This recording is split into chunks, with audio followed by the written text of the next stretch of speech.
Hello, everyone. I have someone very familiar to all of you. This is Terry Dale, who is the president and CEO of USTOA. We are at the annual convention in Orlando, and this is Alan Fine for Insider Travel Report.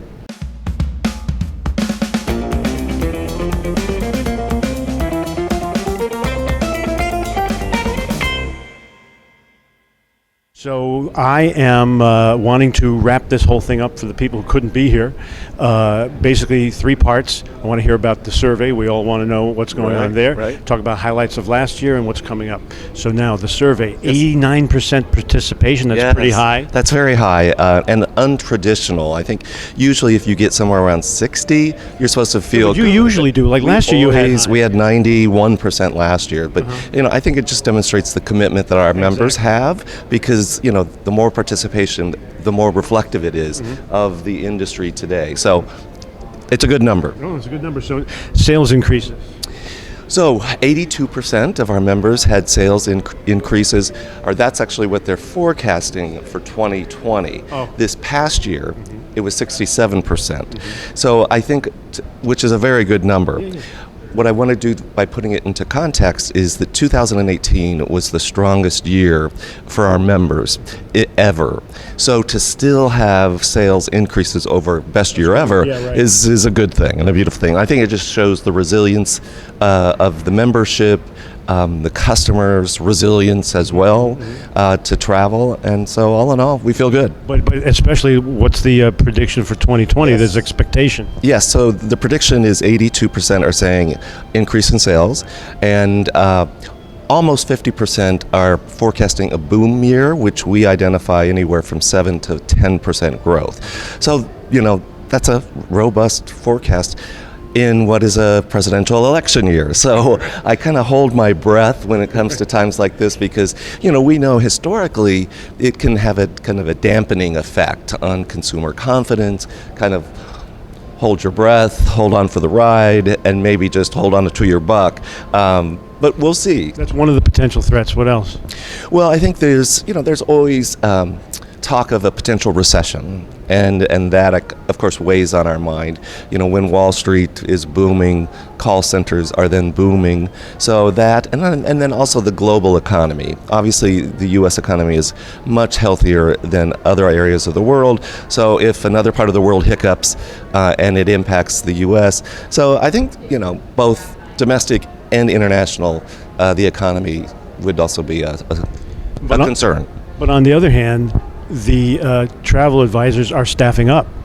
Yes, and they continue to provide 2/3 of our sales. So we need those travel advisors. But they're adding people because they expect. Yes, they are, and it'll vary by the size of the company, but the vast majority of our members said, we're still going to add bodies in 2020. And the use of travel advisors has gone up? Yeah, that continues to hover right at 2/3. 91% of our members indicated that they anticipate sales from travel advisors in 2020. So that's, they're critical to our success. Thank you. We value the partnership.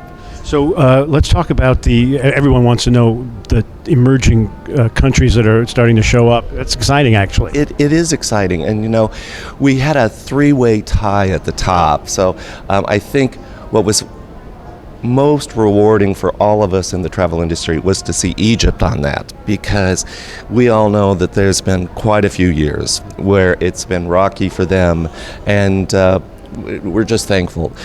Croatia was part of this three-way tie at the top, but Croatia has been pretty healthy and growing consistently. Weren't as worried about them. Not as worried, but happy. Still, it's nice. Yeah, absolutely.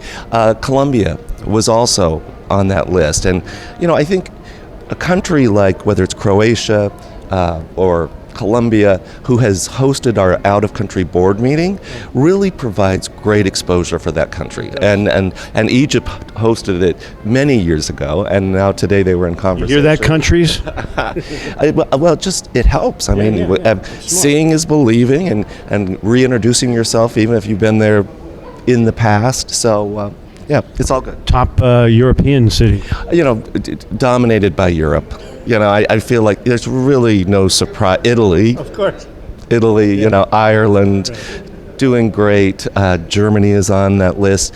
So, Europe. Surprises there. No surprises there. U.S. Any surprises? No surprises there. The top three, which are always California, New York, Washington D.C., are usually the top three, but they'll shift one place or another. So, but it's pretty consistent.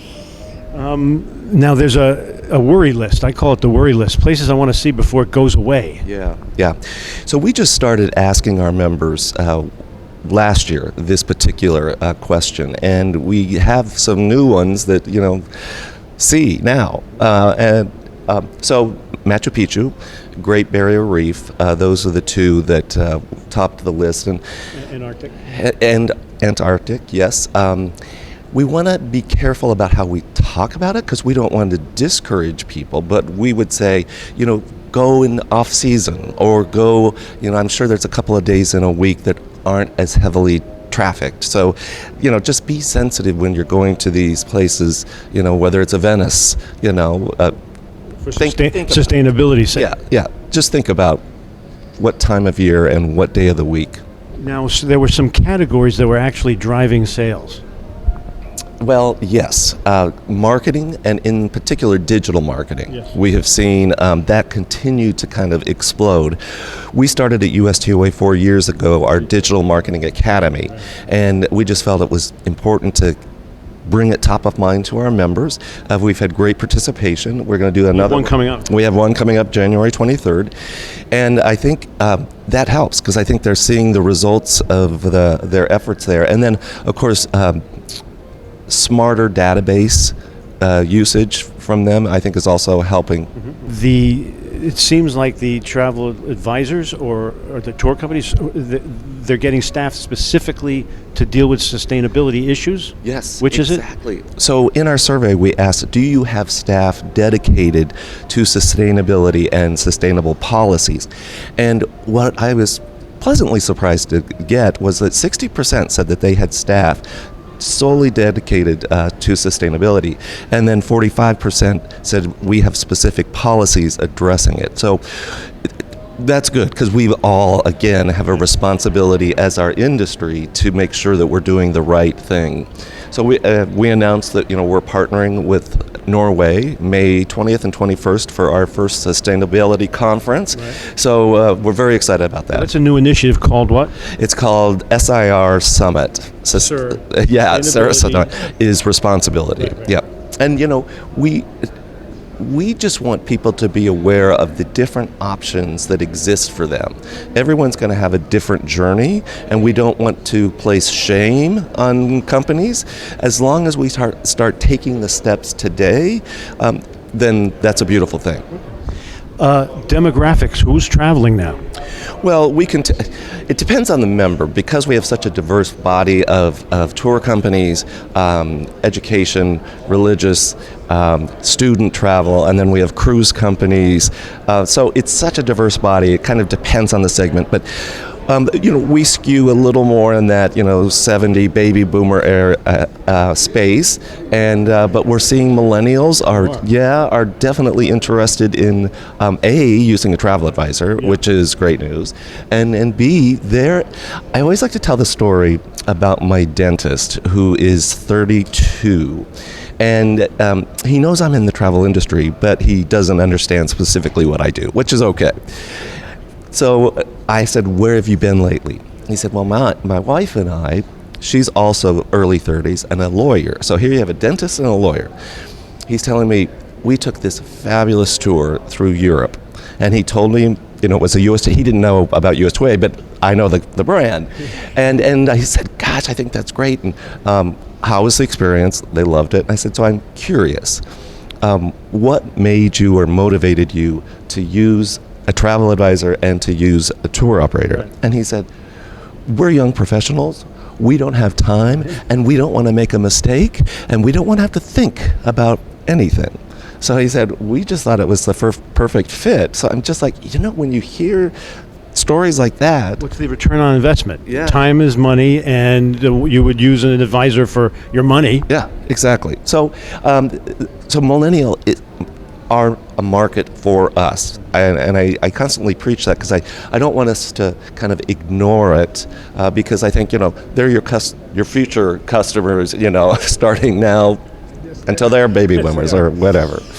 Well, that pretty much covers the survey. Yeah. But so highlights for last year, I showed that you had some new associate members come in and you kept the ratio the same. Yes. So we've always felt it's important to keep the ratio of about 4 to 5 associate members to 1 tour operator member. And we think it's one of the best ways we can differentiate ourselves as an industry association and provide access to the associate members, to the tour operators. If they want to meet with the president or CEO of one of our tour operator companies, they can. Because we've kept it intentionally small. So our real focus is to build more global balance, so that if we see from a survey and our members' product itineraries that more and more are going to Myanmar, yet we have just 2 ground operators in Myanmar as associate members, then we want to see and try and develop Myanmar because we don't have the kind of representation that we need. So it's really identifying those geographic pockets that we want to build. Your marketing last year was pretty good, so let's talk about how Harrison did. Yeah, no, Harrison Greenbaum. He's our superstar, comedian, magician, and so we sent him to 6 countries. He shot videos, over 2 million views, which was a 25% increase over what we anticipated, and. What we try and do is something fresh and different.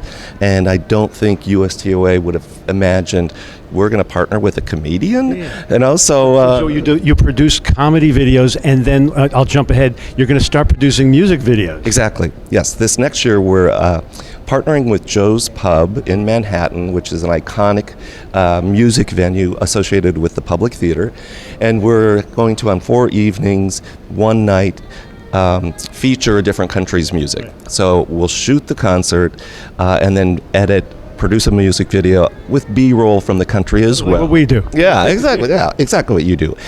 So I think again, it's an innovative way to. But you'll get those out the same as Harrison's were. Yeah, exactly. UNWTO came out with a report. I think it was 2 years ago now, where it said music is the new gastronomy. I know, I found that interesting. If this is going to become a trend and continue to build, then we like to be at the head of the forefront. curve. Yeah. The new Bureau media had a lot of impressions. Can you explain why that's important? Well, it's very important because the more times consumers see and hear about USTOA and our $1 million travelers assistance program, the better it is for the health of our organization. So we had over 350 million media impressions this year, and that was a record year for us. So it's just about cranking out the press releases, being good and better storytellers about who we are. And then the online marketplace. Yes, so right now we have reviews. We have 52,000 consumer reviews on our website, which we're very proud of. Because again, I don't think there's other trade associations that are getting consumer reviews, but we have such confidence in the product that our members are providing and producing, and so many travelers now use reviews. So we started this about, 3 years ago, and we surpassed the 52,000 consumer mark this year, which we're exactly, and have over 13,000 itineraries. And what's also good is the consumer, through the travel agent or advisor, can click on if they want to go to Ireland. The actual itinerary comes up, the price comes up. The travel advisor can click and book it right there. So it's good. It's good. The other important thing you guys do is advocacy. I can't say it. That's right. I'm stumbling my words. Yeah. Advocacy in Washington. You guys do a lot of that, and so let's start with the national parks. There was a success there. Yes. Along with all of our other industry associations, because we worked all collectively very hard with the National Park Service to educate them on what they were proposing was burdensome, and it just didn't make sense. And they didn't engage or interact with the industry to determine, can this work? Is it going to really accomplish what you want it to do? So anyway, they announced that they were not going to move forward with what they had proposed. So, if you knock on enough doors, you can make a difference. Okay. But then there were two things that we're sort of going to have to wait a little while on: Cuba, Yes. and infrastructure of travel infrastructure. Yes. So just talk for a second about that. Yeah, unfortunately, the current administration has really stepped back access to Cuba. Now, you can still go, but I'm hearing from our members the demand has really dropped off. So we don't anticipate, it is a real shame, we don't anticipate anything really changing until after the election. And infrastructure, we were all hopeful at the start of this year that the two parties seemed to be in somewhat agreement and they could partner and work across the aisle, and we could see some roads and airports and bridges improved, and we're kind of back to where it'll be after the election.